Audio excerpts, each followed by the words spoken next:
SEARCA remained dedicated to promoting agricultural and rural development in Southeast Asia during the third year of our 11th five-year plan. SEARCA's work is organized around three core programs that targeted 7 priority areas, aligned with the UN SDGs. To achieve our goals, we worked on 5 key fronts. We prioritized providing scholarships and training to cultivate leaders in ARD. The scholarships were funded collaboratively by SEARCA and partner institutions. We also aided scholars in their studies and research dissemination. Furthermore, we supported institutional development of higher education institutions and engaged in multi-country higher education networks. Moreover, SEARCA used innovation to inspire youth involvement in agriculture.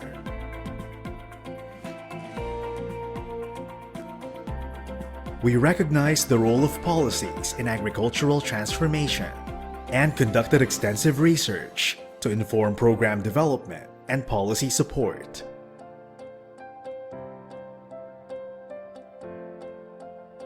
Our research contributed to creating an enabling environment with farmer-centric policies.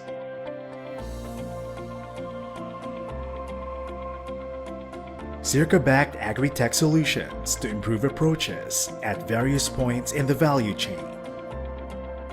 We had undertakings that help boost innovation commercialization in academic and research institutions. Scholarships, research, and innovation grants demonstrated SEARCA's ongoing investment in ARD. Additionally, SEARCA prioritized initiatives that advance food and nutrition security. The Center valued collaboration in its endeavors, seeking partnerships and fostering knowledge sharing for successful development solutions. SEARCA's solid financial standing, achieved through prudent fiscal management and robust cash flow, was complemented by the exceptional commitment and expertise of its staff, consultants, and senior fellows. We remain committed to helping make Southeast Asia's agri-food sector better, bigger, and smarter.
Yes, good morning, good afternoon, or good evening, everyone. Welcome to the 47th webinar of the SEARCA Online Learning and Virtual Engagement, or Solve Today, May 3. My name is Stoix from SEARCA, and I'll be your moderator for today's event. Our topic for today's webinar is Solve Challenges in Urban Agriculture, Approaches in Boosting Yields and Nutritional Value. Relevant to this topic, we're honored to have two experts from Singapore and the Philippines to share their research and experiences. On to our program for this morning. After a few housekeeping reminders from yours truly, we will jump right into the presentations of our distinguished guests. There will be an open forum after the two presentations where you, our audience, will get to ask relevant questions about their topics. We then request our audience for feedback and formally close the webinar. Now to our reminders. If you are tuned in via SEARCA's Facebook page, you may type your questions in the comments section. Please include your location or country of origin. If you're registered and tuned in via Zoom, please post your questions or comments in the Q&A section located at the bottom or top of your screen, depending on the gadget you are using. Also, please include your location or country of origin. For you to access the recording, this webinar will be made available on SEARCA's Facebook page and YouTube channel. So please follow us on Facebook and subscribe to our YouTube channel. Today's presentation slides will also be available on the SEARCA website. The slides shown during the past webinars have already been posted there. You can visit us at www.searca.org. All right, let's now dive into our presentations. Dr. Huge, are you? I can see you a while ago here. Can we spotlight our first speaker? Hello, good morning. Yes, good morning, Can ma'am. you hear me right? But I can't turn on the videos. So, so it's okay for not turning on the video? Okay, ma'am. So let me first introduce our first speaker. Dr. Huge is an associate professor at the National Institute of Education, Nanyang Technological University. She received her PhD from Macquarie University, Australia. Her research team has used novel aeroponic technology to produce not only tropical, but also subtropical and temperate vegetables all year round by simply cooling the plant roots while the aerial parts grew under tropical ambient environments. Her research team was awarded Innovation of the Year Award 2001, Singapore, on a tropical process for growing temperate plants in the tropics. In 2016, she won the inaugural NIE Excellence in Research Award based on her outstanding contributions in extending the frontiers of research and knowledge on vertical farming of vegetable crops under LED lighting. Based on her contribution in the field of sustainable farming systems, she has been awarded the SEARCA Regional Professorial Chair Grant for the academic year 2023-2024. So let's welcome our first speaker, Dr. Hu Jie.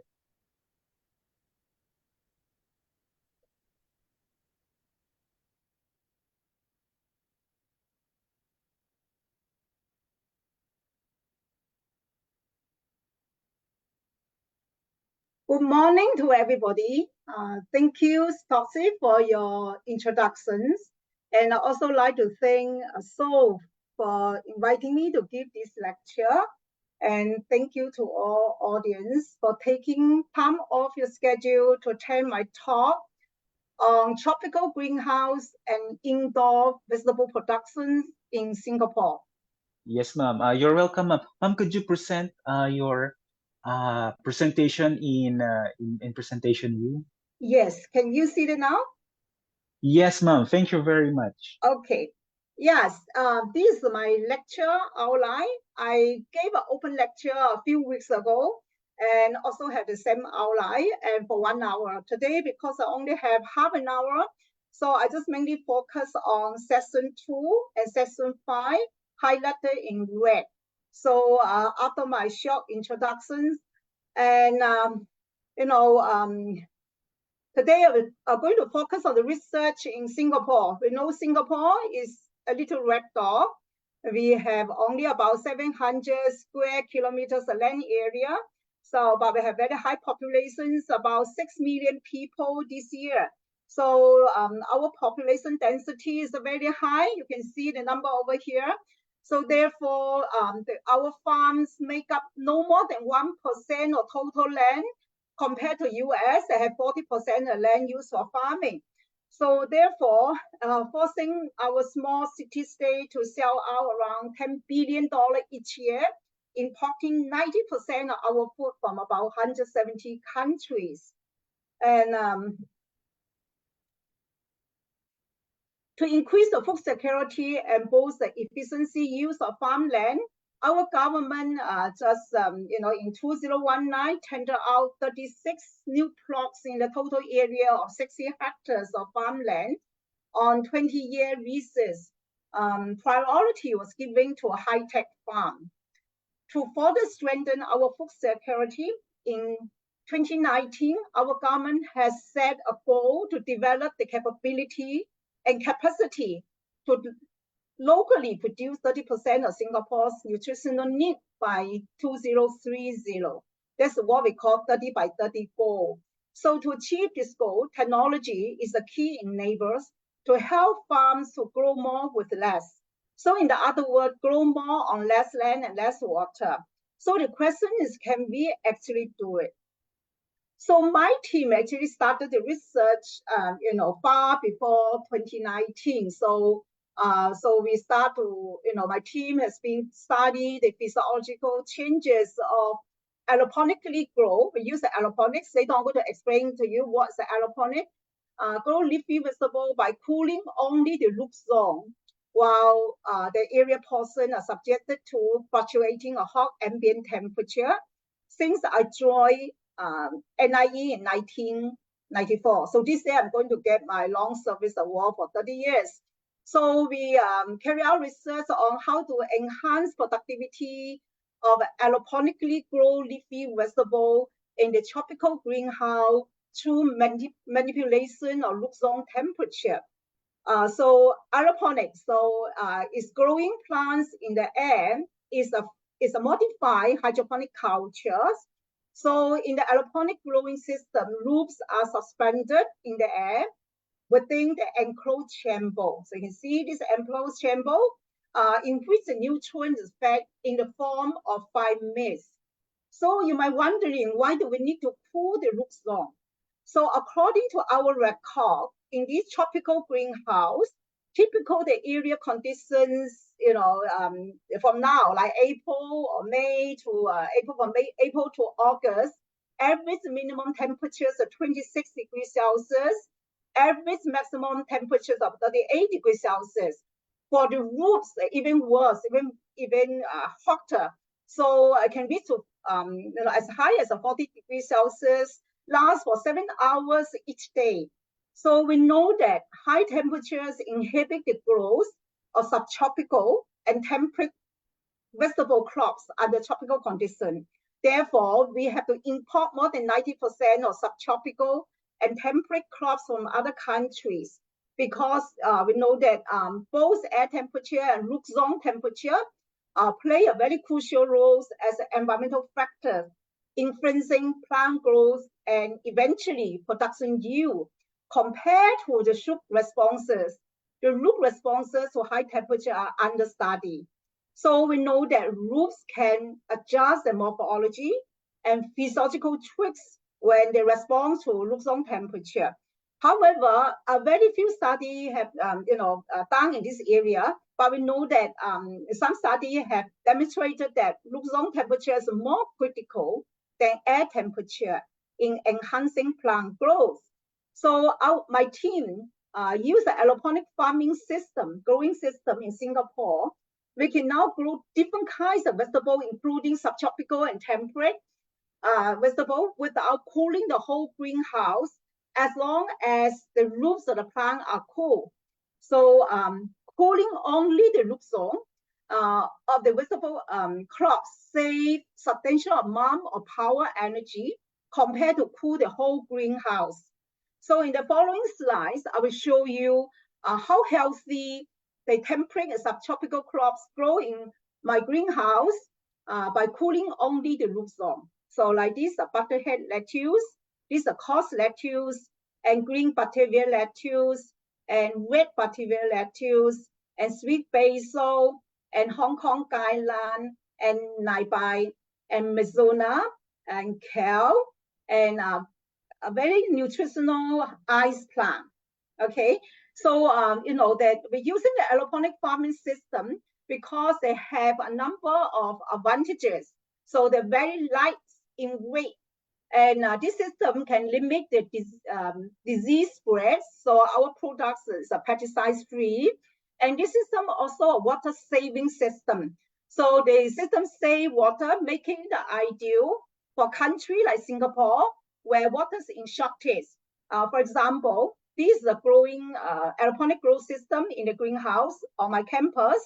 And one of these growing 12, the total volume is 1,600 liters.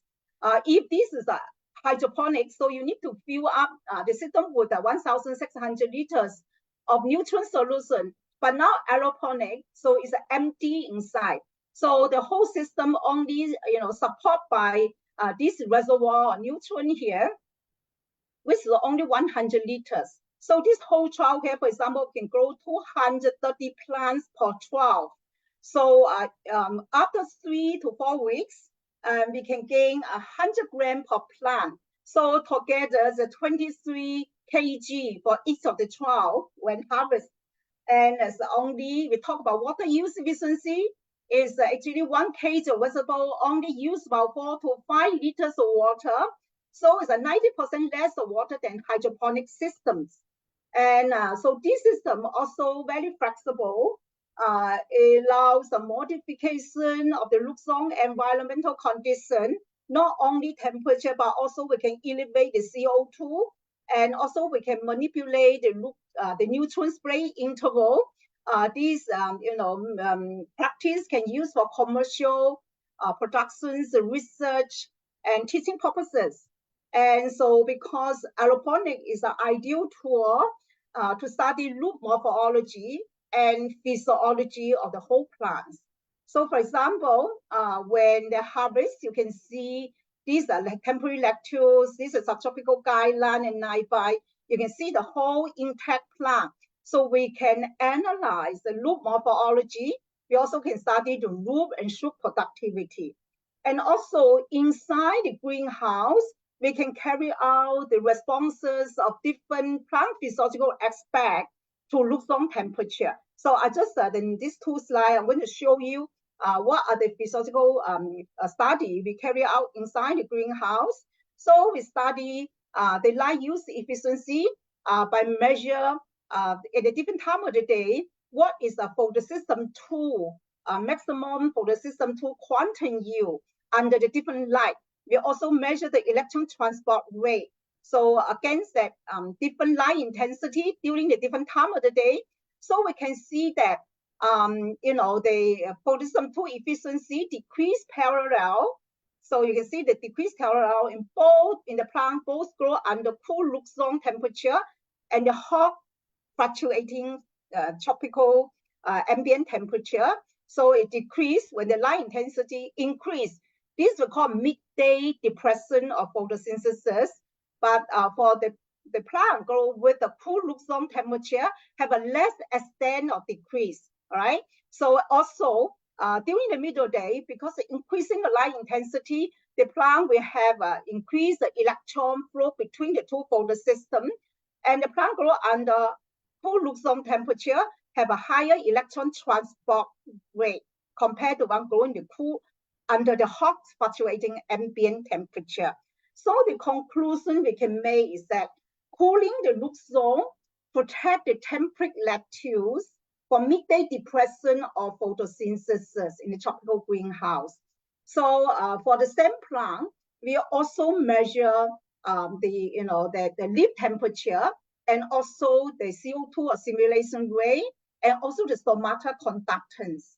So the conclusion is that cooling the root zone, so you can see the open circle is the one plant grow under cool root zone temperature, can elevate the stomata limitation of photosynthesis. During the middle day, both plant grow under cool root zone temperature. On the hot ambient root zone temperatures, they have decrease of stomata conductance because the plant transpire too fast, the plant closes stomata. Because the one grow under the cool root zone temperature have a bigger root systems, you see, they still can obtain the water to meet the transpiration demand. Therefore, you see, they can still maintain certain extent of stomata opening. But when the plant grow under hot ambient temperature, totally close the stomata. This also can explain why the plant grow under hot ambient temperature. As you can see, this one here is a temperature. This is the hot ambient temperature. The leaf temperature is much higher, a few degrees higher than the plant grow under cool root zone temperature. Means you grow the plant under cool root zone, can help the plant to modulate the leaf temperature.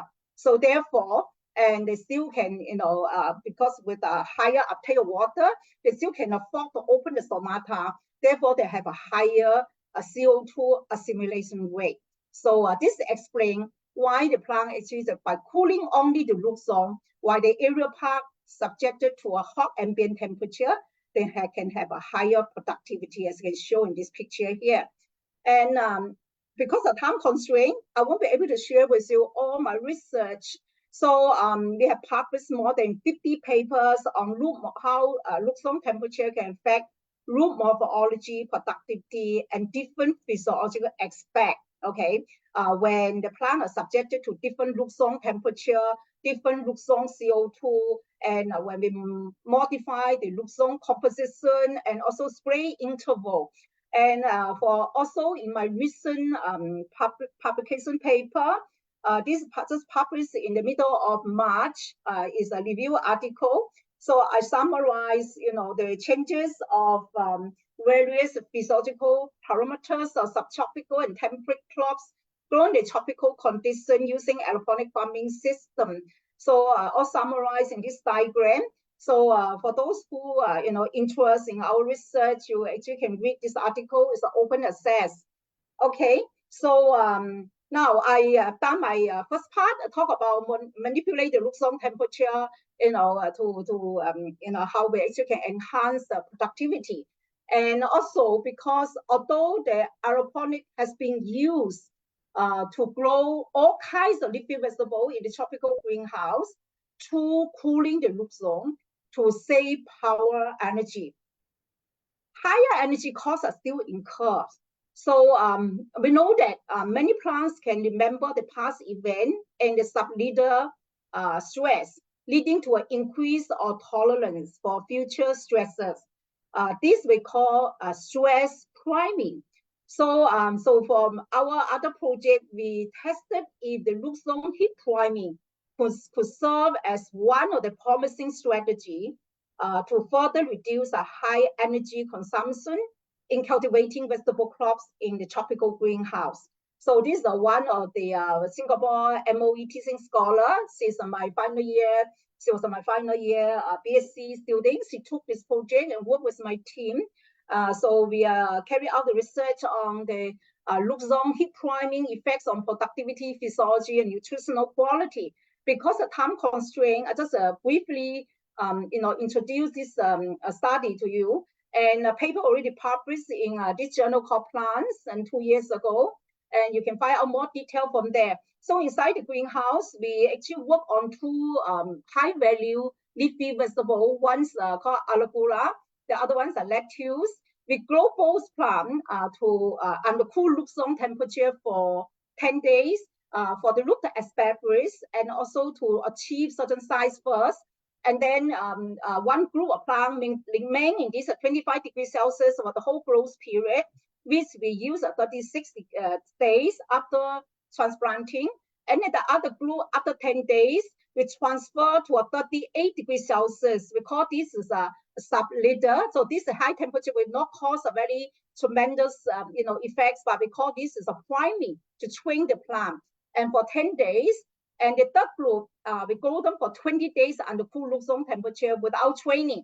So the third group called loop zone heat priming, the third group called non-priming. So the last 2 weeks, 16 days, so this is second group and third group, exposed to a higher temperature, 42 degrees Celsius for another 16 days. So we found out that the sub-leader loop zone heat priming can induce thermal tolerance in Alagula. This is shown in this picture here, Alagula plant, but not in the canister with a lactose plant. For Alagula, loop zone heat priming promote root development. You can see they all have a big root system and enhance productivity and increase the nutritional value after they subjected to a higher temperature of 42 degrees Celsius. For canister over here, loop zone priming, although increase the nutritional quality after transfer to a high temperature, loop zone temperature of 42 degrees Celsius, but the root development and productivity was negatively affected by high loop zone temperature. So now the conclusion is that it's feasible to enhance the productivity and nutritional quality of certain leafy vegetables, such as like arugula here, at the lower cost, production cost in the tropical greenhouse through loop zone heat priming strategy. And also, Singapore not just lack of land, we also lack of natural freshwater resources. We know that agriculture activity account for 70% of freshwater withdrawal. And furthermore, because of global warming, we reduce in the severe water shortage. So now there's another strategy called deficit irrigation, defined as the application of water below evapotranspiration requirement. This is a practice irrigation. This is a practical irrigation strategy to enhance water productivity. So using this deficit irrigation strategy, the crop is exposed to a mild drought stress either during the whole growth period or just before harvest. So this deficit irrigation represents a significant opportunity for conserving water with only a minor reductions in yield while improving the quality of produce. So my groups also use the aeroponic farming system, and we manipulate the irrigation duration and frequency, and to stimulate the deficit irrigation. So these projects was, collaborated with one of the local farm called Milk Private Limited in Singapore. And the project was supported by Singapore Food Agency. We studied the deficit irrigation effects on productivity and nutritional quality of aeroponically grown leafy vegetable in the tropical greenhouse. And this also project was taken up by one of my final year students. And time constraint, I just share with the conclusion of our study. And so we found that deficit irrigation at pre-harvest by transferring the plant when they grow, with a 5 minutes spray interval of nutrient solution just before for 4 weeks, and then 1 week before harvest, we transferred it to a 60 minutes of spraying interval. So means we're prolonging the spray interval, induce that drought stress for the plant. So we found that can increase the total soluble sugar and proline concentration without a yield penalty. So by this practice, the amount of energy and water saved through this deficit irrigation at pre-harvest bring a substantial benefit to both consumer and grower. So we have published a paper in last year in this journal. So those who are interested in this deficit irrigation strategy can actually look for this paper, and I also cite quite a number of references done by other research groups. So now I'm going to move to the last part, which I'm going to spend a little bit longer time and talk about the impacts of LED spectrum quality, intensity, and photo period on productivity and nutritional quality of the leafy vegetable grown indoor and also in the tropical greenhouse. This is the indoor farming system, LED integrated farming system. This is in this tropical greenhouse designed by my research group. And we also designed the LED lighting. It's a tailor-made for us to carry out our research. We know that vertical farming enables the year-round productions in Singapore's high-tech farm. We are using less land and to produce more. So land is a key factor in the success of vertical vegetable cultivation. To my best knowledge, we are the first team in Singapore to study the effects of LED lighting on vegetable production.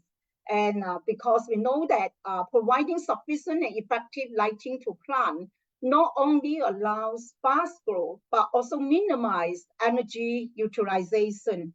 So we like I mentioned to you, we actually have our own design vertical farming system indoor and also inside the tropical greenhouse. So, because we first started with a green and red leaf lettuce. They grow inside the indoor farming system, aeroponic farming system, and the different combinations of blue light and red light. So we also, after that, we also carry out the research on the ice plant, also grow under different red and blue LED lighting. So this picture here shows you that 2 weeks after transplanting, the ice plant grow under 100% red and 100% of blue, and 90% of red and 10% of blue, 80 and 20, 70 and 30, 50, 50.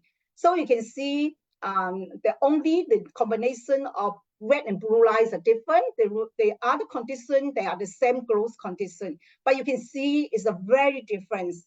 The optimum is that 90 red and 10% of blue. So you just make a little bit of difference. You can result in a significant difference in the sugar productivity. So we also carry out more research on this ice plant. And because the ice plant, we call is a facultative chem plant, because it can switch between a C3 photosynthesis and chem photosynthesis when they actually in response to a drought and high salinity. It's also a halophyte.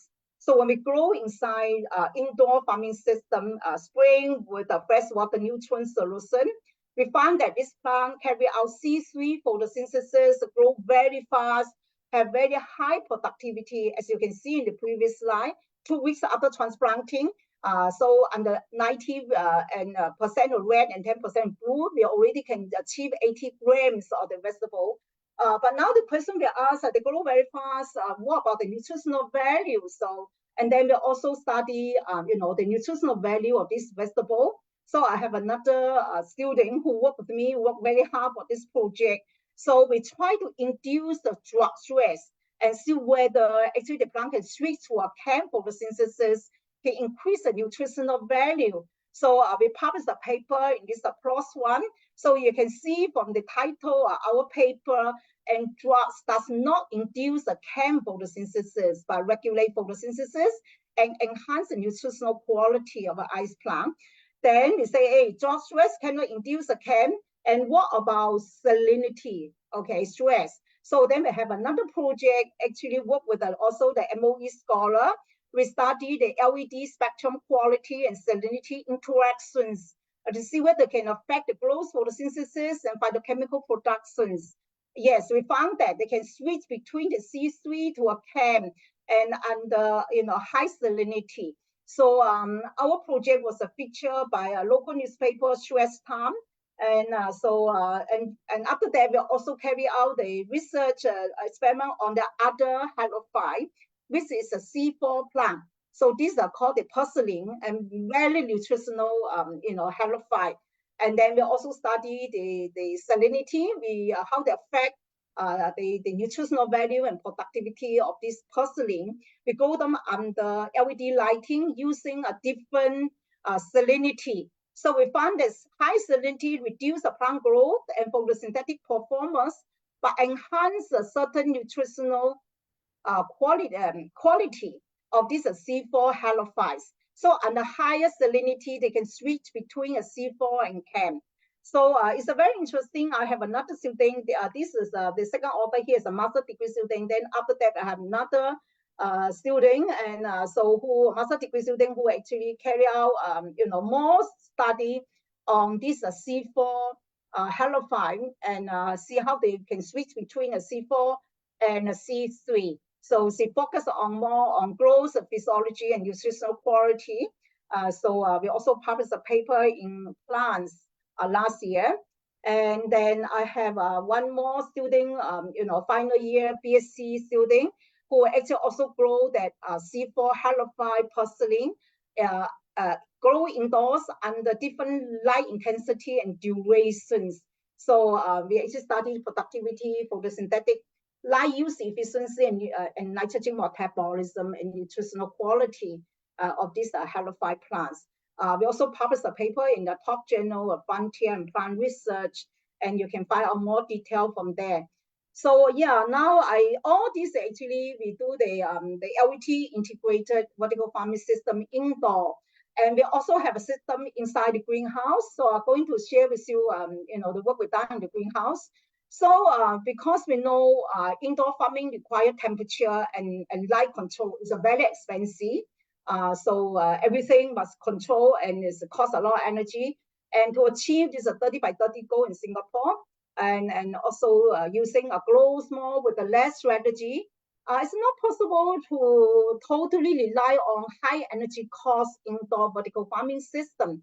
Therefore, the LED integrated vertical farming system and supplementary LED to natural sunlight and are the alternative approaches to reduce energy consumptions. So first, using the LED integrated vertical farming system, we actually focus on the subtropical crops.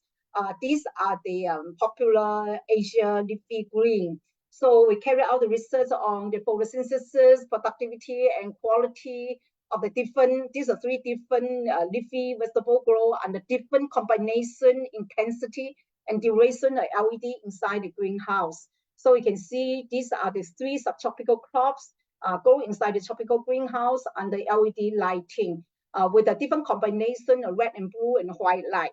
And so we also study the shoot fresh weight and the shoot to root ratio, and we study the photosynthetic CO2 assimilation and the stomata conductance. So I won't go into the detail. I'll just share with you that we conclude that from our research, the key wavelengths for photosynthesis and vegetable growth, growth and the nutritional quality are the optimum combination of blue and red.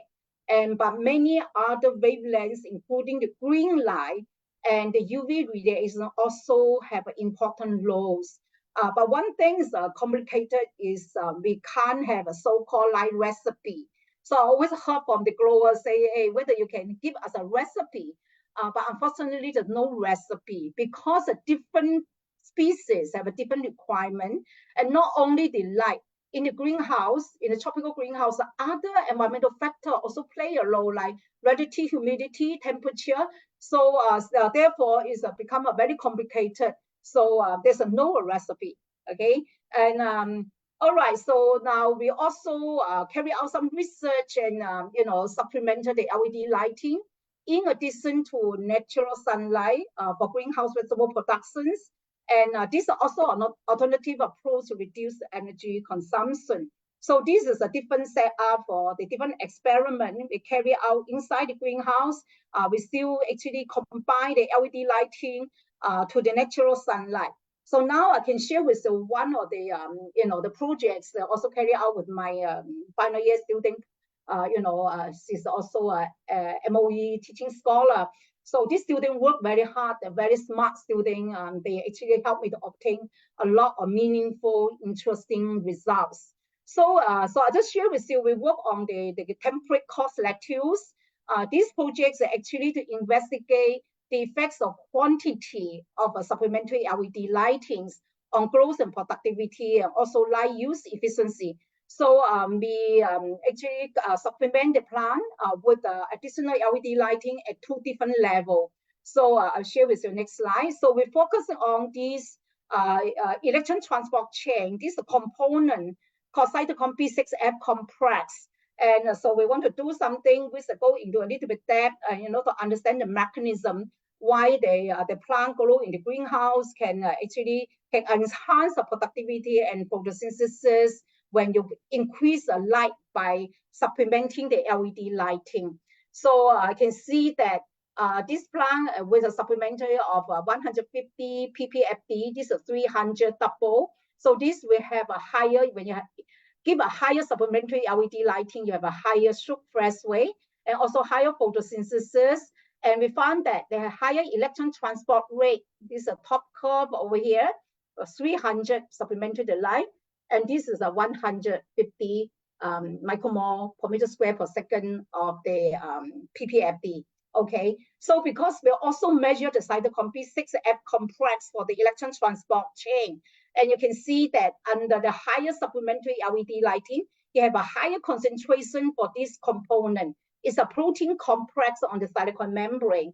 And we also study the photosystem 2 concentration, but there's no significant difference among the different plants. So here the conclusion is that lettuce plant grow under additional LED lighting enhance the light use efficiency by increases in the cytochrome P6F complex.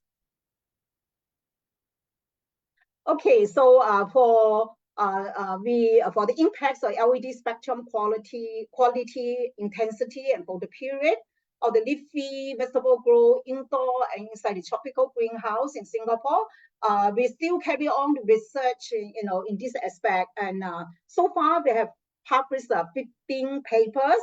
So I summarize in this table, and you also can find out the detail from these recent, my review articles. Okay. And now I come to the conclusions. So far, I briefly talk about how to cultivate all kinds of leafy vegetable crops all year round using innovative greenhouse and indoor farming system in a land limited, and also water scarce Singapore.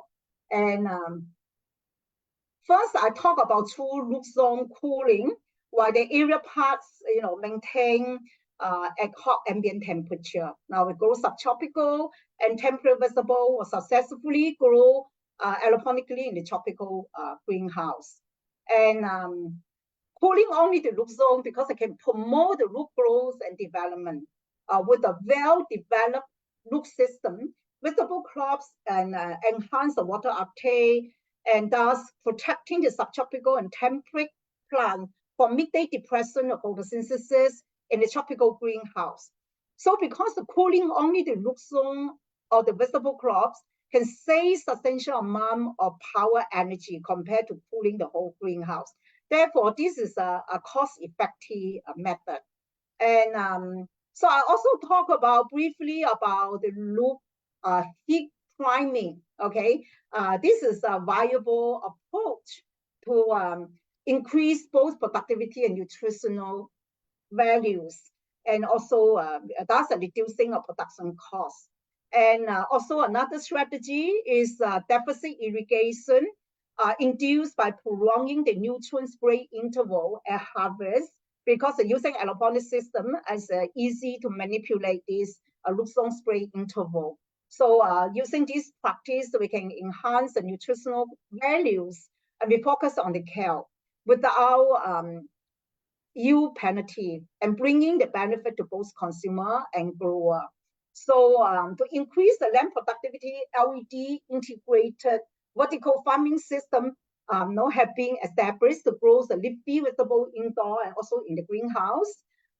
However, the response of leafy vegetable to LED spectrum quality, intensity, and duration depending on species and other environmental conditions. And to reduce the energy cost, supplementing natural sunlight with the LED lighting is also an alternative strategy. And however, now we are in the next stage, we like to look at the prevailing total light interval, inside the greenhouse, and this will should be taken into consideration in order to optimize the intensity and also the photo period of supplementary LED lighting.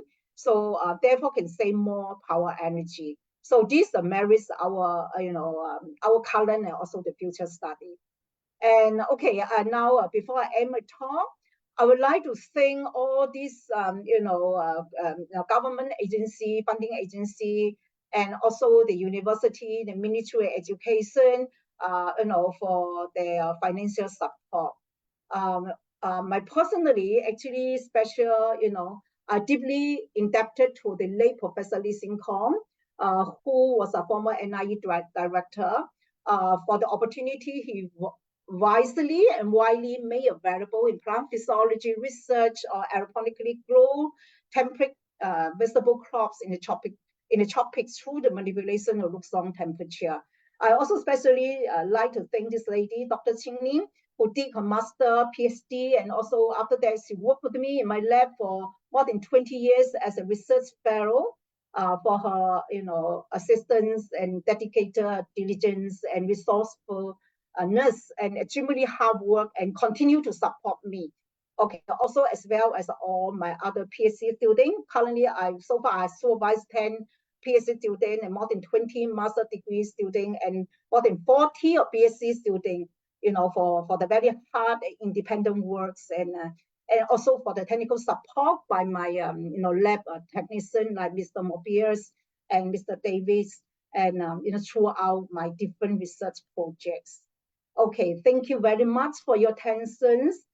Here's my email address. If you have any questions, please feel free to contact me, and also visit my website to find out more about my research. Thank you.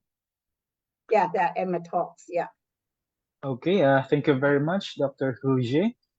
This is a very interesting research indeed, knowing that Singapore has a limited land area and land, and also a limited resource on water. So indeed, this research has been widely popular in Singapore, and I think, and I believe for other countries also that that have the same problem with the limited resources on land and water. So thank you very much, Dr. Huji. We will be having an open forum later. There are questions already in our Q&A box. Our speaker may want to type an answer or answer it live later. Right now, we will proceed to our second speaker, Dr. Jabez Joshua Flores. He's a graduate of Bachelor of Arts in Sociology in University of the Philippines, Los Baños. He also has a Master of Environment and Natural Resources Management major in Upland Resources Management in University of the Philippines Open University. It's a master's degree, and a doctor degree of environmental science with a cognate in development communication in UPLB. So he also received a scholarship from the DOST SEI, and he is also a SEARCA PhD research scholar. Dr. Jabez was also a former board member of the Philippine Permaculture Association and a current member of the International Association for Landscape Ecology Europe. He started Permaculture Research PH. You can look that up in Facebook. It is as a research initiative together with his friends and colleagues from his university. His research interests include agroecology, landscape ecology, GIS and drone photography, network science, and environmental communication. Currently, he works as a senior lecturer for UP Open University and UP Rural High School. So let's welcome our second speaker, Dr. Jabez. Thank you very much for the introduction, Stoics. Can you hear me?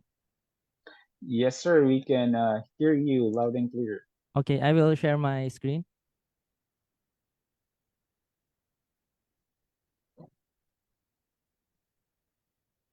Okay.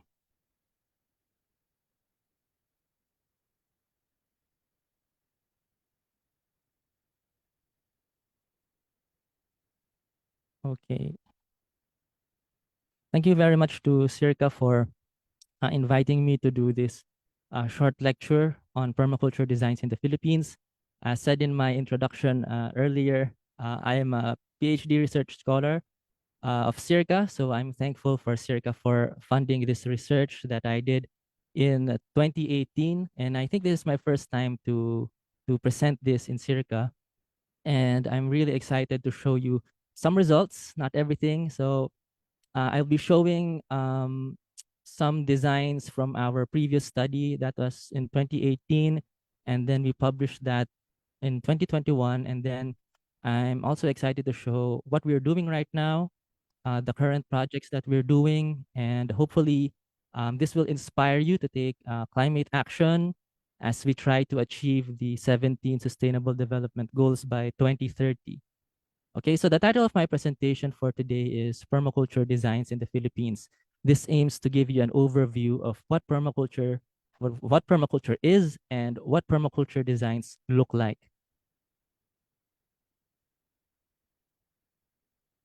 The main text for this presentation is actually a publication in Biodiversitas Journal of Biological Diversity. It's a paper that we published, me and my advisor, Dr. Inocencio Ibu Jr. We published this in 2021. I think this is one of the first publications out of my dissertation. It's entitled The Structure of Permaculture Landscapes in the Philippines. It takes an landscape ecology approach into permaculture. And I think this is one of the first studies in the Philippines to look into the structure of permaculture designs and permaculture landscapes in the Philippines. So hopefully in the future, more research will pick up on this and revisit the sites that we studied, and hopefully we will get more data, more information on these initiatives. Brief outline. So first, we identify what is the problem right now, the environmental crisis, the climate crisis that we're experiencing. And then I will give a short introduction to permaculture, and then I will give you some design examples. So, Okay, Dr. yeah. Jabez, I think your presentation hasn't shown yet in Oh, yes. our Sorry. yes. Oh, it's not showing. Okay, wait. Why is it? So, stop share.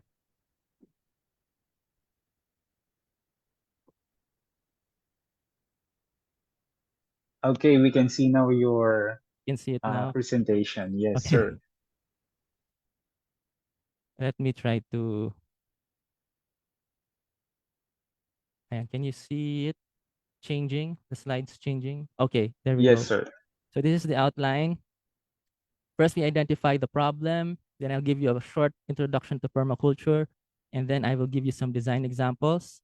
This particular study addresses 3 SDGs, zero hunger, climate action, and life on land.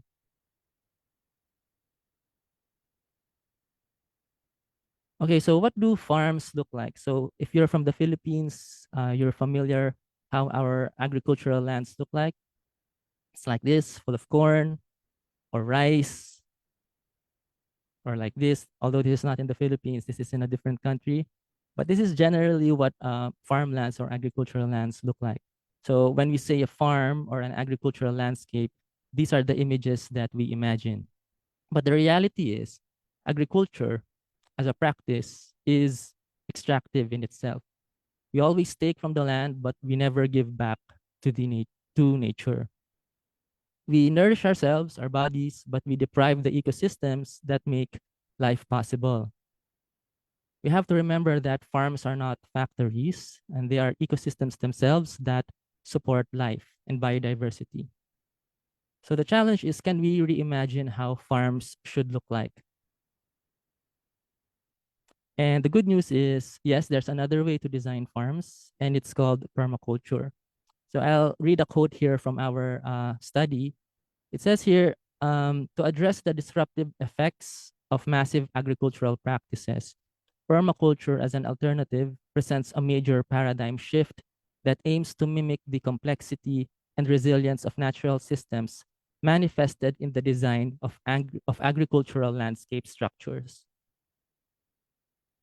So permaculture came from two words, permanent plus agriculture. Permanent in the sense that it was used in the context of sustainability. So before they use the term sustainable, they use the term permanent. So it just means it will continue for a long time.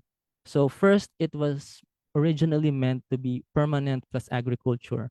And then as the concept evolved through time, it now means permanent plus culture, because it's not just food systems or the agricultural systems that we are designing, but our cultures as well. So how it relates to society, to economics, to housing, to transportation.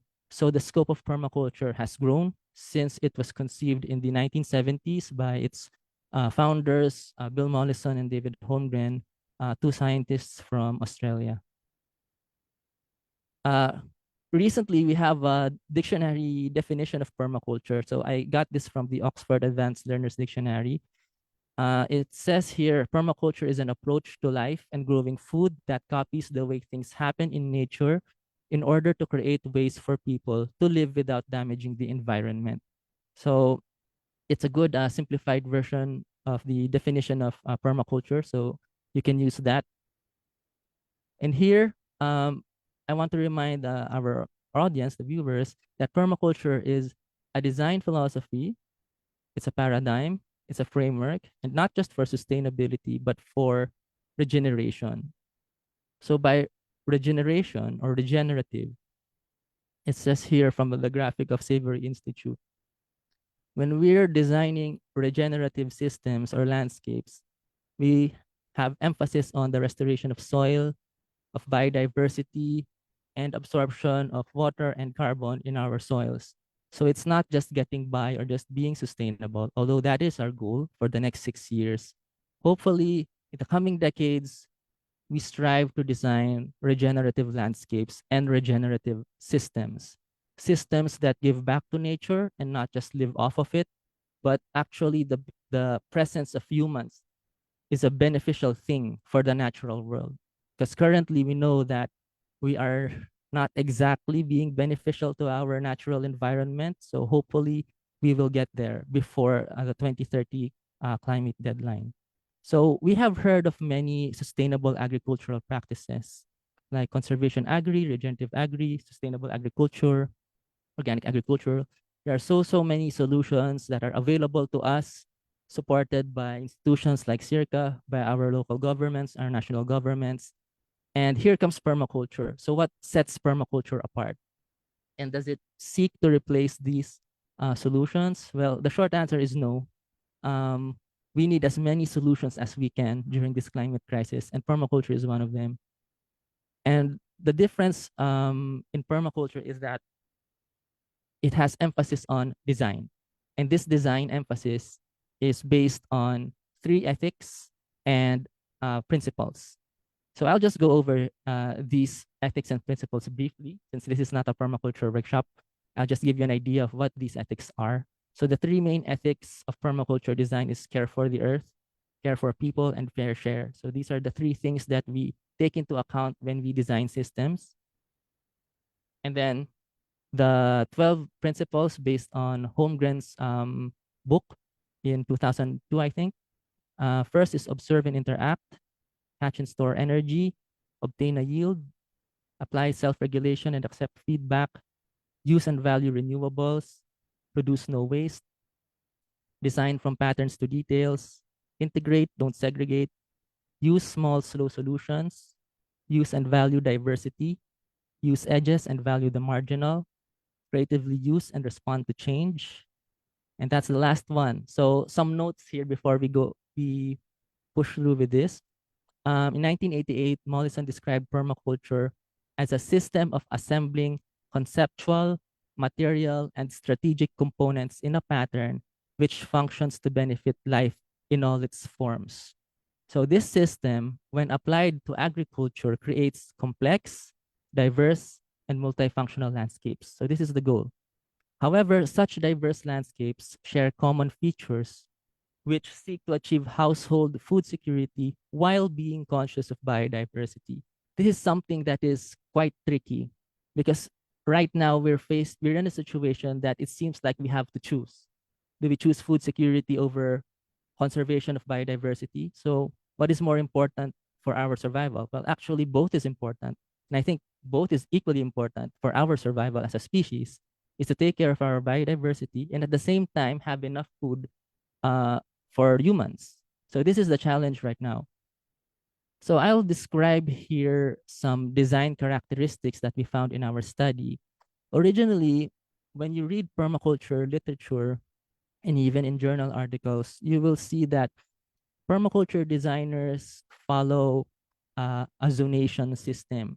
So these are called energy zones, meaning that the lower zones, like zone 0, most of human activities are being performed there.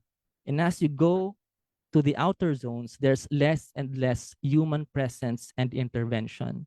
So this kind of design pattern limits human movement and human activity in the lower zones. So this is efficiently designing your energy, your movement, and how you use resources within your either your farm, your garden, or your community.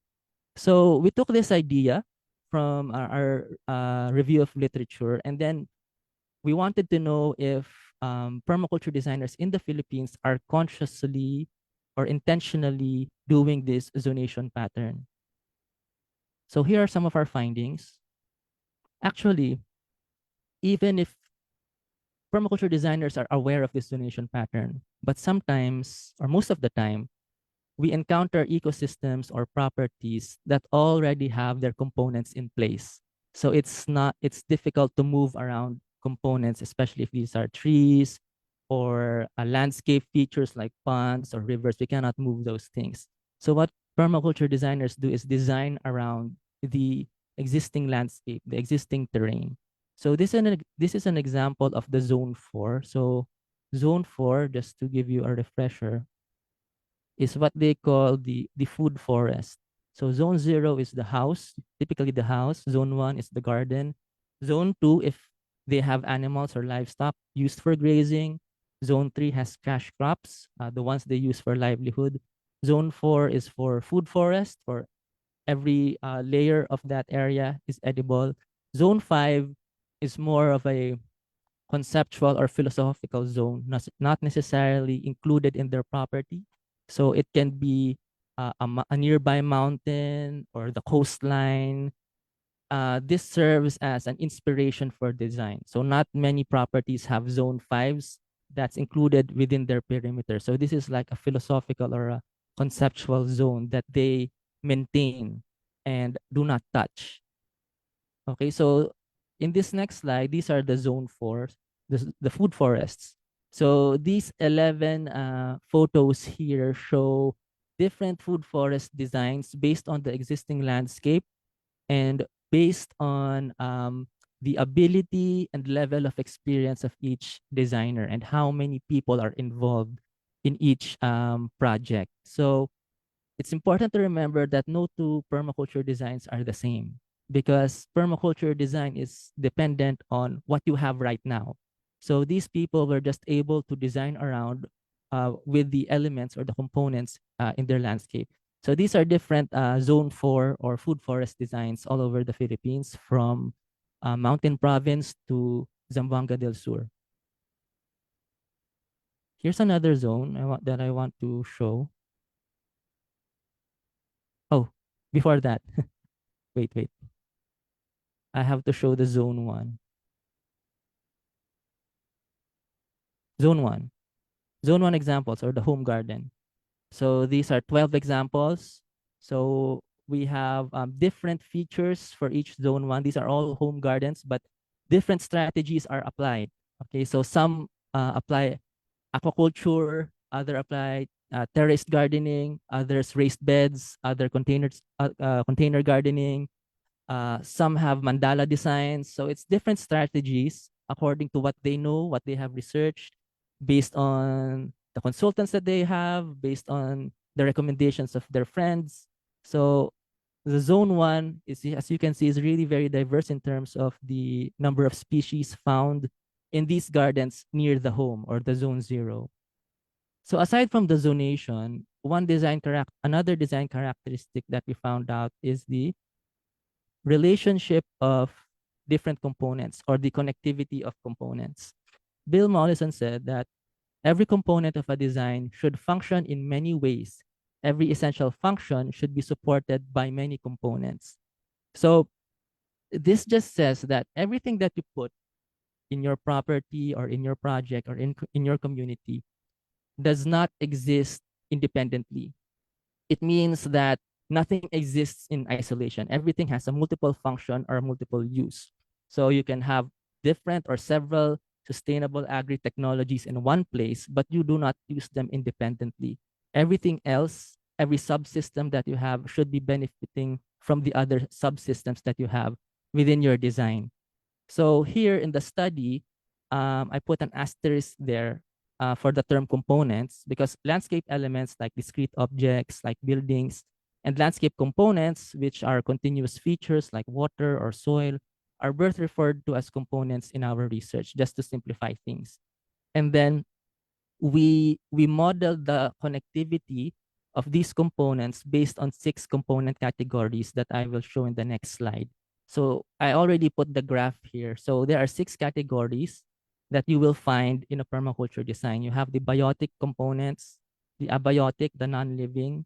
You have the cultural components, the technological components, the socio-economic components, these are the components that generate income. And then we have the cultural components because some areas have spaces of cultural or religious relevance.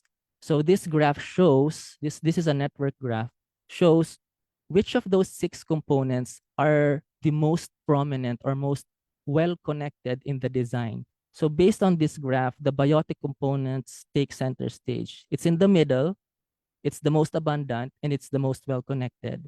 While in this design, you see the cultural node, the blue circle.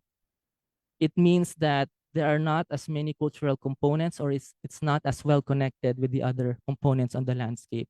So these are the components in summary. We have another publication. This is actually published by SEARCA. It's in their book, Sustainable Methodologies in Agriculture.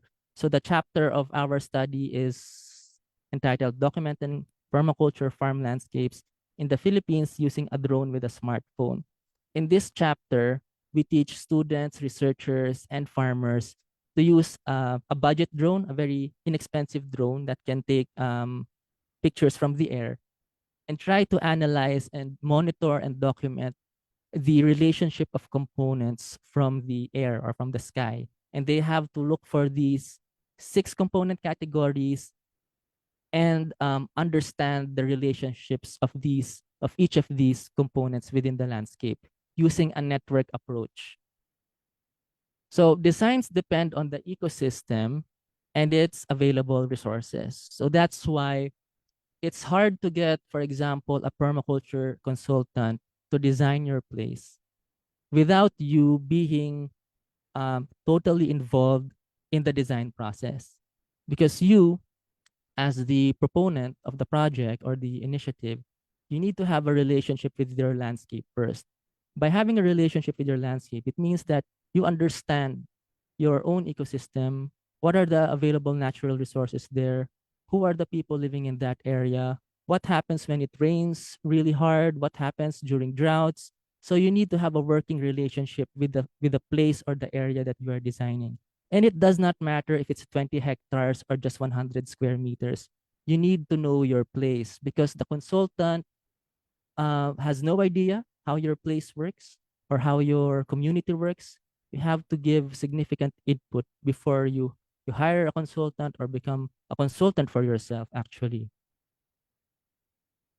Now, I want to show some examples of permaculture designs in the Philippines. So this is not the whole 12. I'll just showcase a few. This is based on species richness, which is the number of species per unit area, and some crop use categories. This is a farm, a permaculture farm in Quezon, in, what call this? In Pitogo, Quezon. This is a diversified organic farm located within a mangrove ecosystem and rice coconut agro-ecosystem. It focuses on hyper-local food production and value-added products using natural farming techniques. So they're using organic and natural farming techniques here within a permaculture design. So prior to them taking over this landscape, this was just all coconut, and this is surrounded by mangrove forests. Okay, so right now as permaculture designers, they're also good stewards of the mangrove forest and also conducting education to students on how to protect these ecosystems. So the mangrove forests are their zone 5. Here, the most abundant crop use here is fruit crops. So they have mango, they have coffee, and there are 65 species here counted within a 1 hectare sampling area. So this is 23 hectares in total. So we placed our sampling plots in the inner zones, the 0 to 1 to 0, 1, and 2 zones, so we can get the most abundant zones in the permaculture design. So this is in Pitogo, Quezon. This is a smaller one. This is in Puerto Princesa in Palawan. And this is only 0.28 hectares. And this is an urban farm.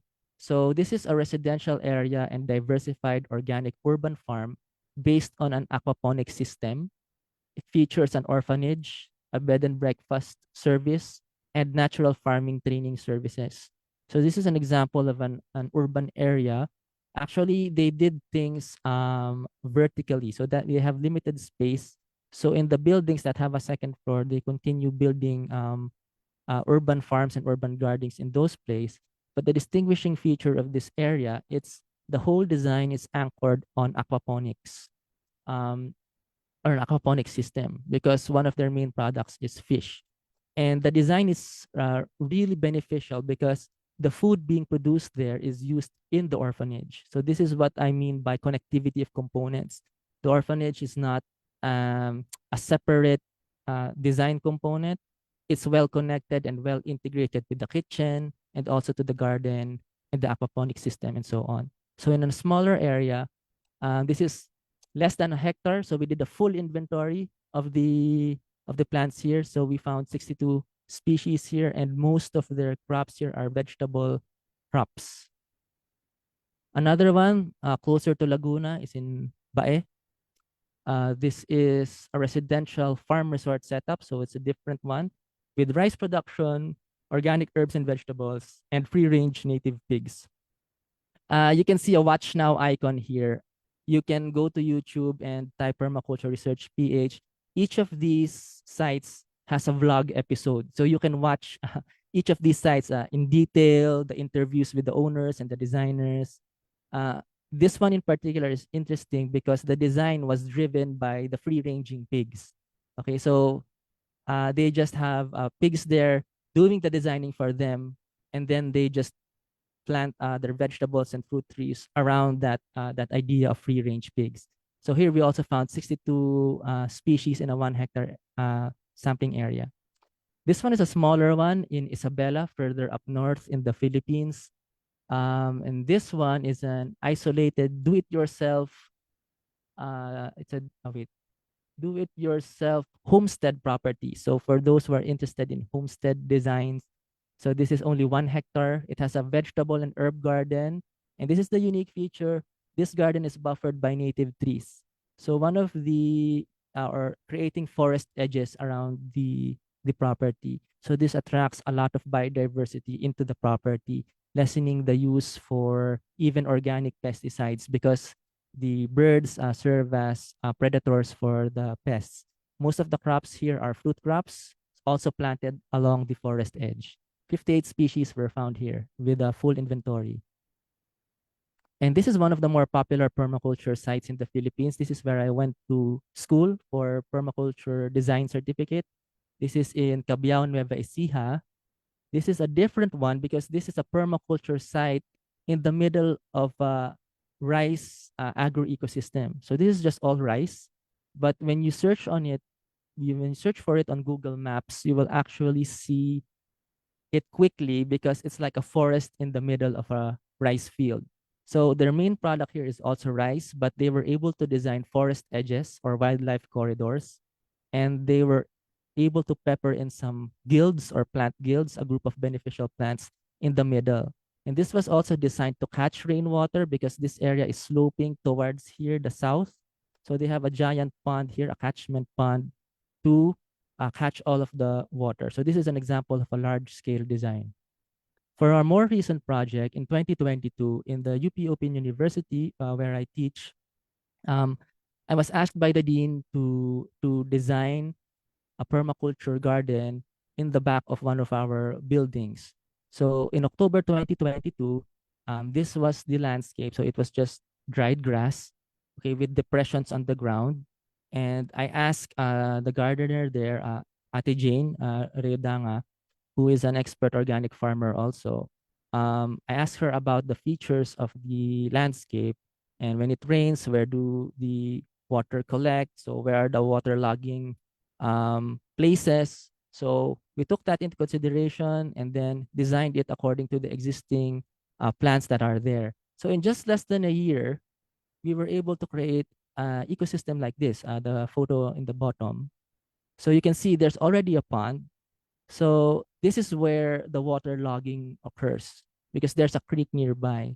So whenever there's a hard rain or torrential rain, it just collects here in our pond. And so it became a feature of our permaculture garden.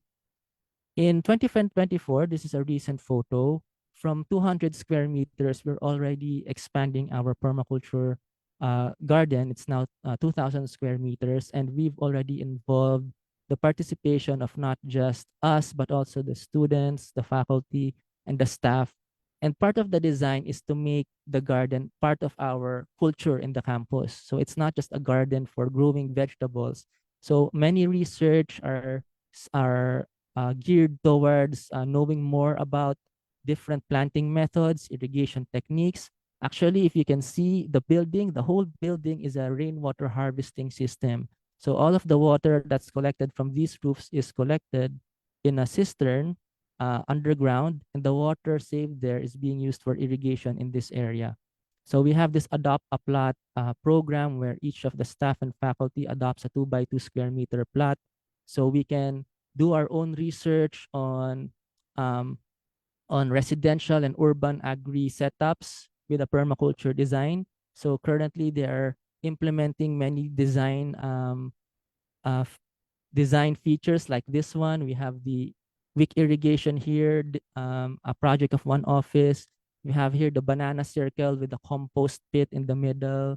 And we have this trellis system here with underground pots where we put the irrigation water. So there are many designs. You're welcome to come here. It's open Monday to Saturday from 8 o'clock to 5 p.m. And you can visit this.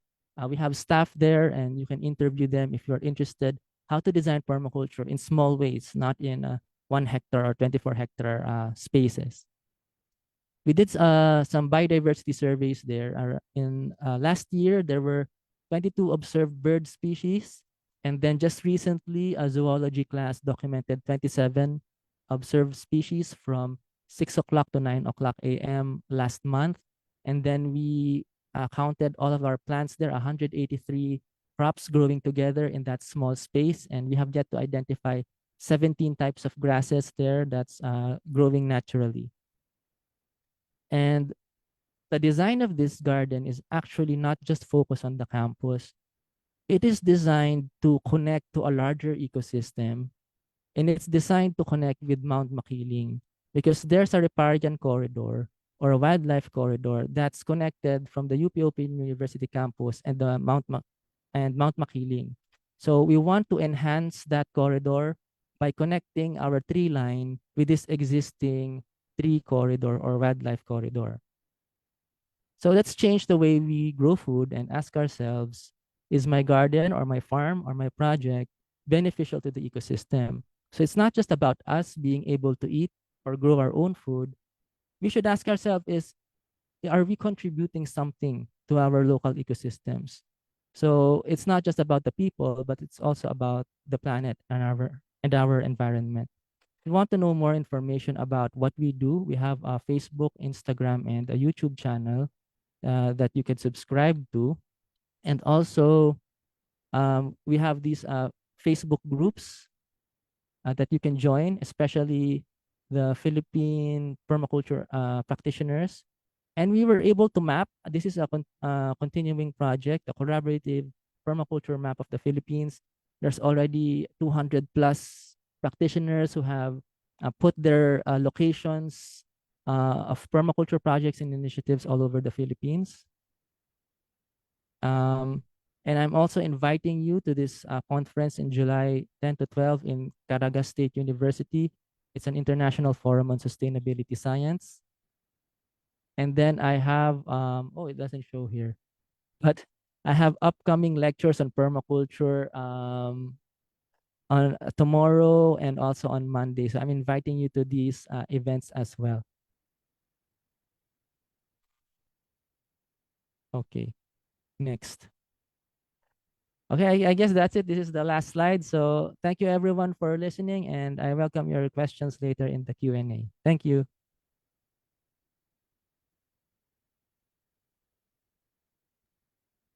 Okay, thank you very much, Dr. Jabez, for his last slides that were that was not able to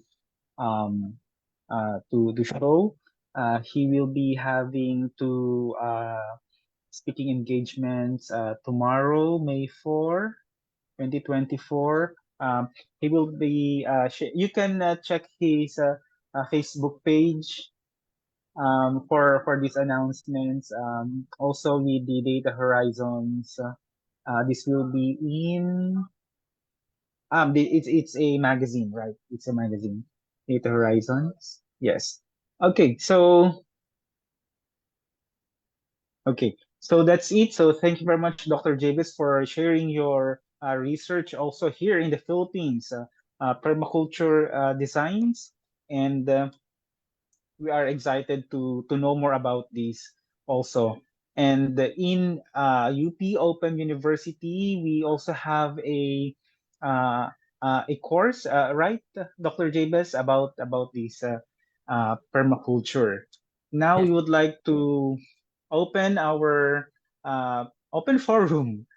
We would like to invite our two speakers, Dr. Huje and Dr. Jabez. Okay, so um, there are a few questions in our Q&A box, but while reading it, these are quite very specific questions. So if these questions would entail a longer answer from our speakers, then probably our audience may send an email or visit our speakers' Facebook page or website or in their LinkedIn accounts for a very detailed response. Okay, so starting from Dr. Huje. Let's see here. So Yes, first I can is, see the questions here. yes, ma'am. So I You just can select, ma'am, the questions that okay, yeah. So for the first question is that how do we assess the alloponic technology? What I can say that alloponic technology is not new. We are not the people who actually uh, established this technology. So we know that what's alloponic? Alloponic is just a root hanging in the air, and we spraying the nutrient solution in the fine mist. And so what our research we find out, because when you're spraying the nutrient solution and you have to select the nozzle will give a different sizes of the nutrient droplets. And depending on the root morphology, so we can have a different nutrient droplets, depending on the size of the nozzles and also the nutrient spray interval. So this is really depending on species. We have actually in the early stage, we most of the plant we actually first we spraying for the nutrient solution. For some plant they have very fine roots, so your nutrient droplet cannot be too coarse, it have to be fine, fine nutrient droplet in the mist. So this is actually true that our earlier stage of research we have to establish that. Yeah. So for the aeroponic farming system, you need to have the the nutrient pipe, have the nozzles, and you have the pump. and they spray the nutrient solution and have a certain interval. Yeah, so that you have to do your own research. Yeah. So I hope I answered the questions. Yeah, the second question is say what particular nutrient quality we actually analyze from the green leafy vegetable. And because my labs only work on physiology and biochemistry, so the nutrient, the quality, we study some dietary mineral, like magnesium, like iron or calcium, and phosphorus and phosphate. We study this dietary mineral. We also study like phytochemicals like vitamin C and phenolic compounds, total soluble protein, and total soluble sugar. Yeah, so that is what we focus. That's measure the total concentration. We did not do the profiling. Okay, so that is what we focus. We just active by chemical level. And another question say whether they root diseases, and we don't see that because the root hanging in the air, so they're quite clean. The root are very healthy, so you give optimum root zone temperature. So and then also because the root healthy, and also the shoot part also we seldom encounter any diseases in the greenhouse. Yeah. So there's another one talk about the hydroponic system has an effect on, we are doing aeroponic, but also is a modified or hydroponic.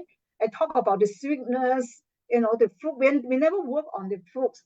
Like strawberry, we can't, actually we did try to work on strawberry, but strawberry have a lot of diseases. So that's why we mainly we focus on leafy vegetable, lettuce, like some Asia greens. Yeah. So here they ask about the production cost. Yes, it's very high. I'm sorry, I'm unable to answer this question because that's why we are aiming to reduce the power energy consumption and the energy cost. Yes, the vegetable actually we produce is quite expensive. We really do feel that it's feasible to grow all kinds of vegetable in Singapore. That's why this moment, that's why we are facing this problem is a higher production cost. But for Singapore, now in these days, we say we feel whether we can produce our own vegetable. Of course, the next days we have to reduce the production cost. And just wondering if we cannot import from other country, although it's expensive, we have to produce our own vegetable. We do have a little problem during the COVID-19. So we can only allow because there's no airplane can transport the vegetable to Singapore. Luckily, we still have our neighboring country like Malaysia. So they still some big truck and lorry, and they still transport some vegetable to Singapore. I don't know what will happen, if this lasts for a longer period of time for the COVID-19, but luckily it's over now. But of course, we still have to prepare for the worst. That's why we make sure we actually, if one day there's nobody can export the vegetable to us, at least we know that we can grow it. We are trying to achieve go 30%. So yeah, so there's something, that's why we feel that we working very hard on that and try to reduce the production cost. But now in this stage, we just see whether we can establish a system to produce, increase production in the local, by 30%. Yeah, there's any more questions?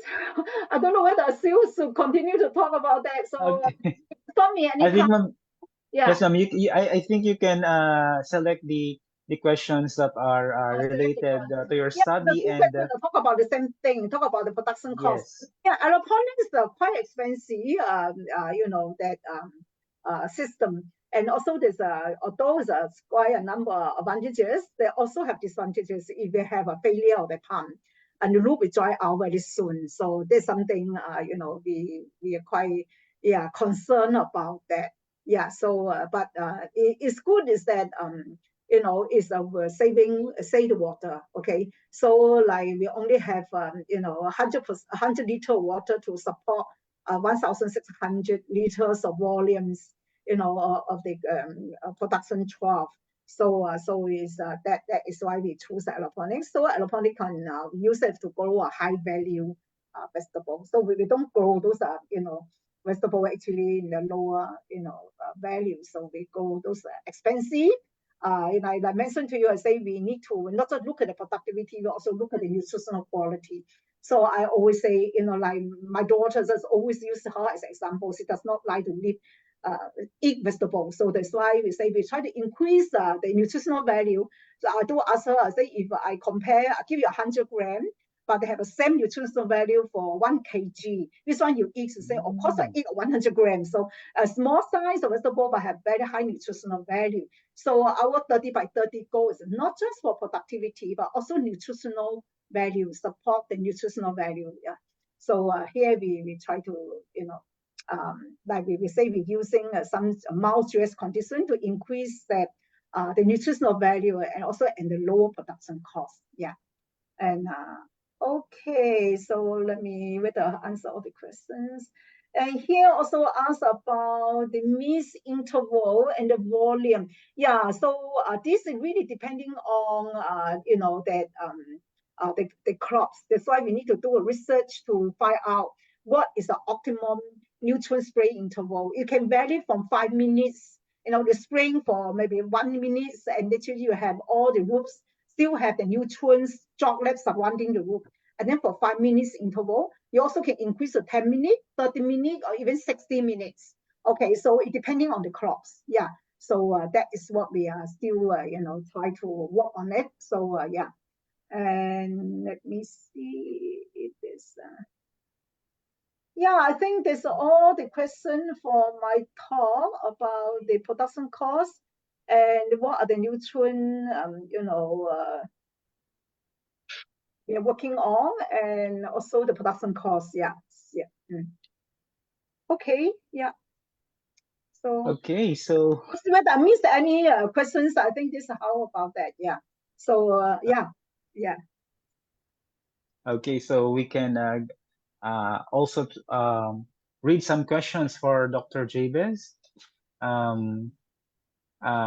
Okay, here, how can we provide the needed food items for the growing population if we were going to implement a permaculture in the Philippines? Good question. Thank you. Thank you for that. Okay, that's a good question.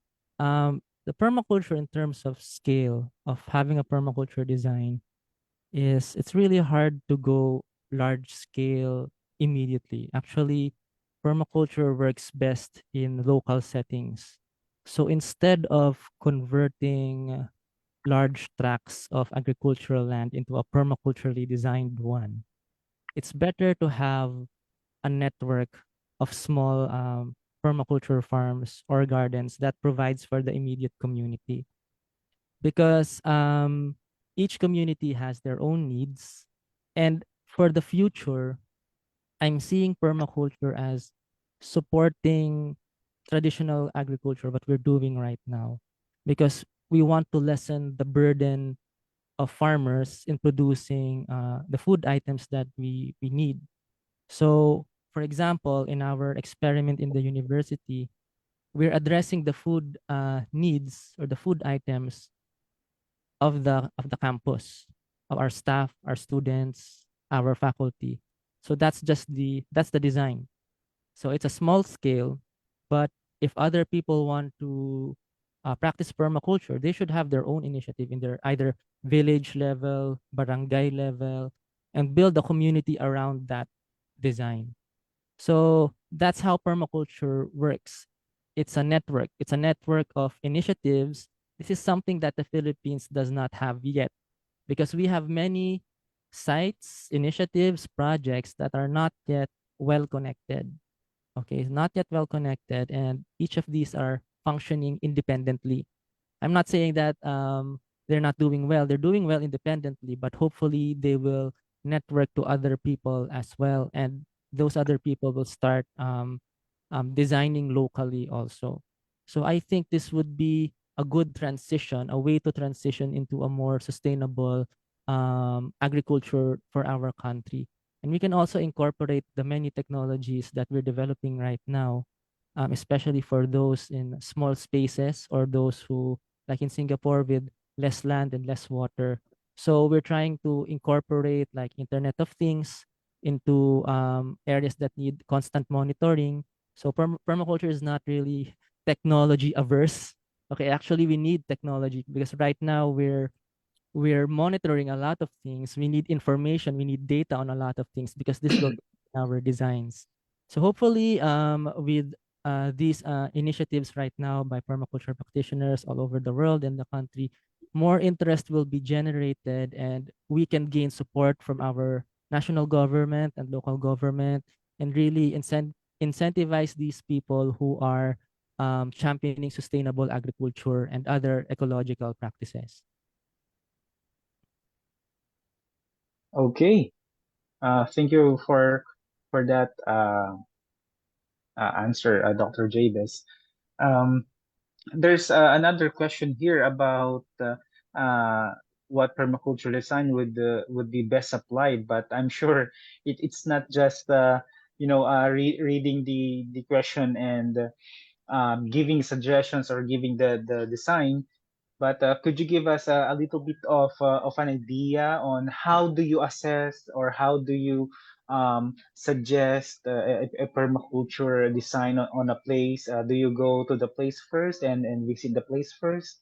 Yes, good question. The first step is always to go to the place and observe the things that are abundant in the area and then work with those. Okay, so whatever that is, it might be people, it might be a natural resource, it might be biodiversity or animals.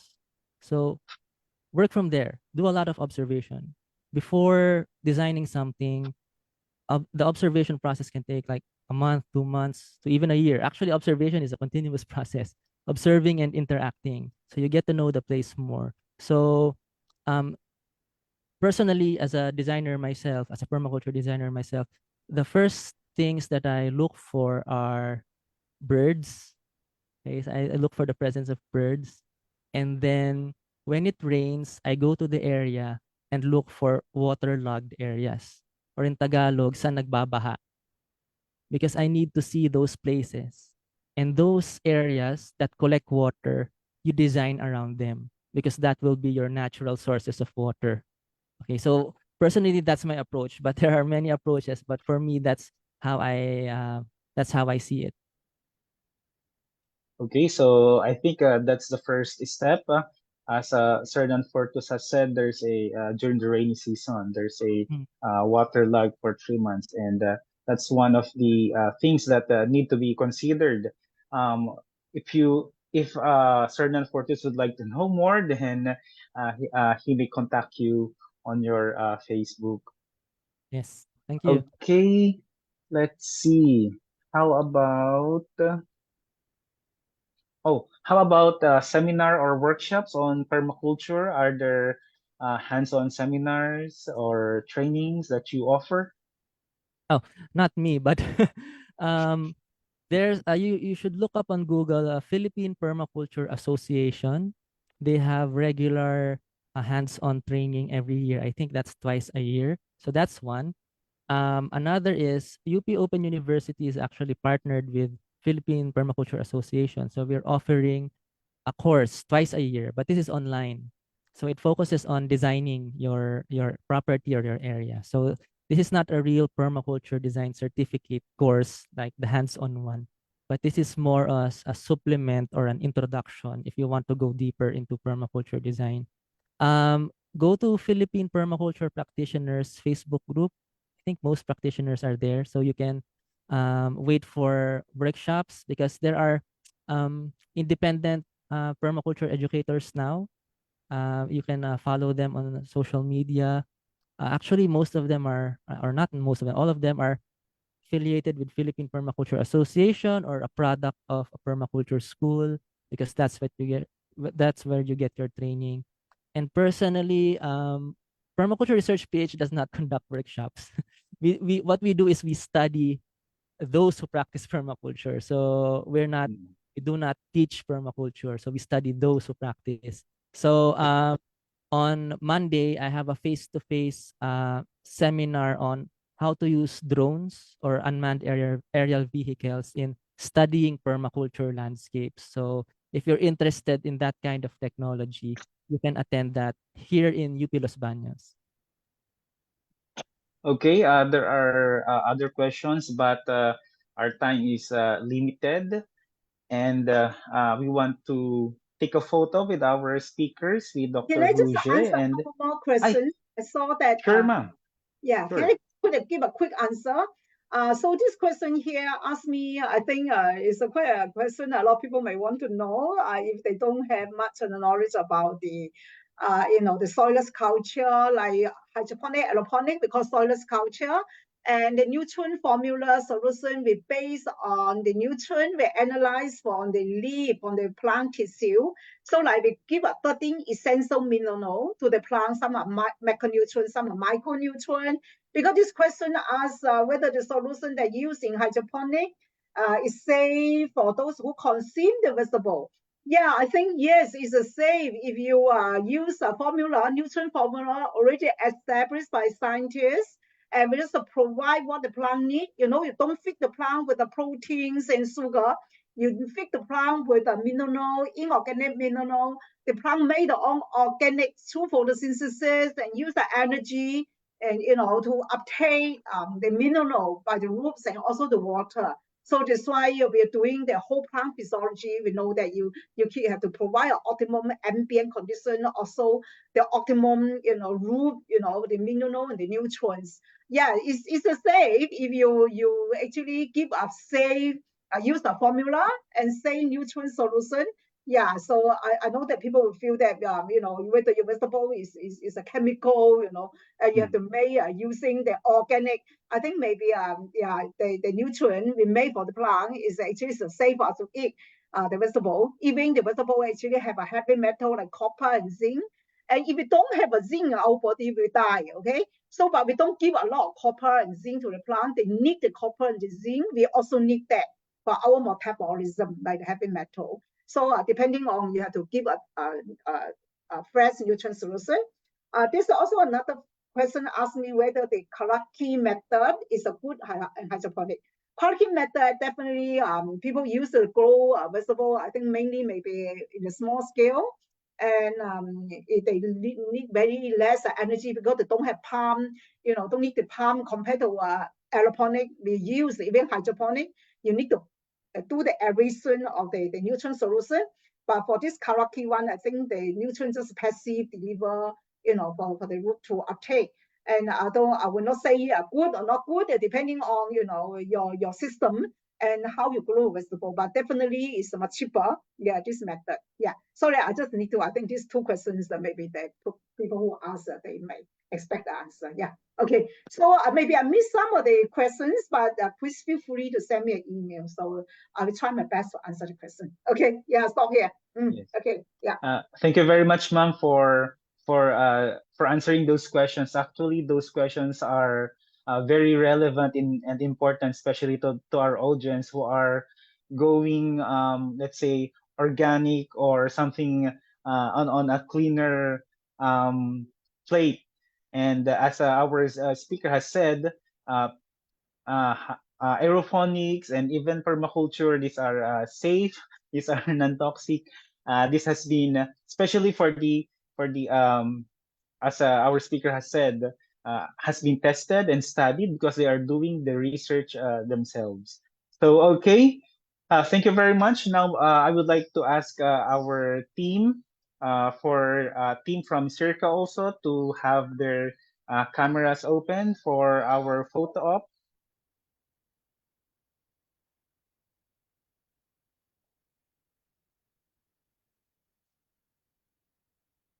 Okay, so let's wait for. Are there any other part of our team who would like to be part of our photo op with our speakers?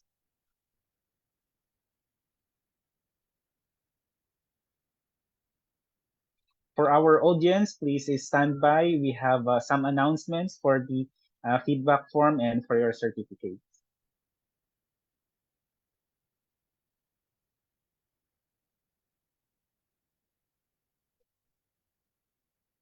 Okay, from our MISO team who will be giving the cue.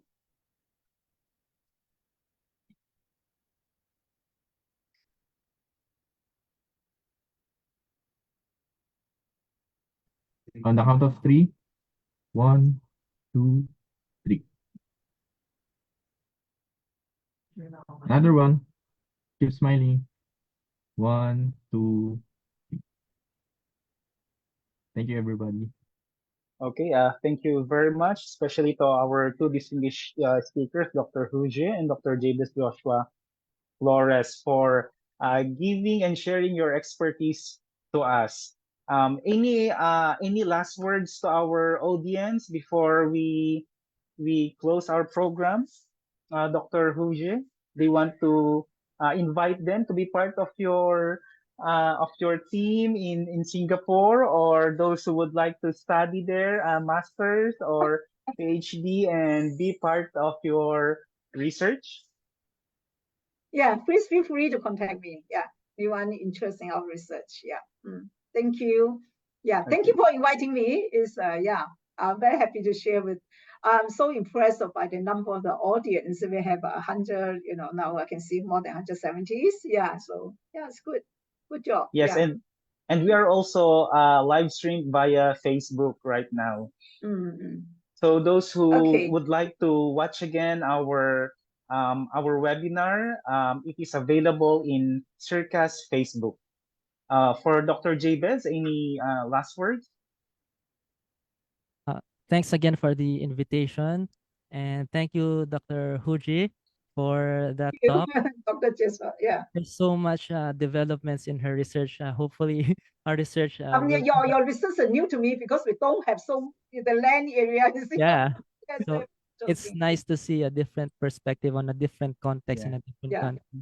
So your this cultures are very new to me. Thank you. Interesting. Yeah. Thank you. Thank so you. My last message for the audience is actually the permaculture garden in the university is open to research for students.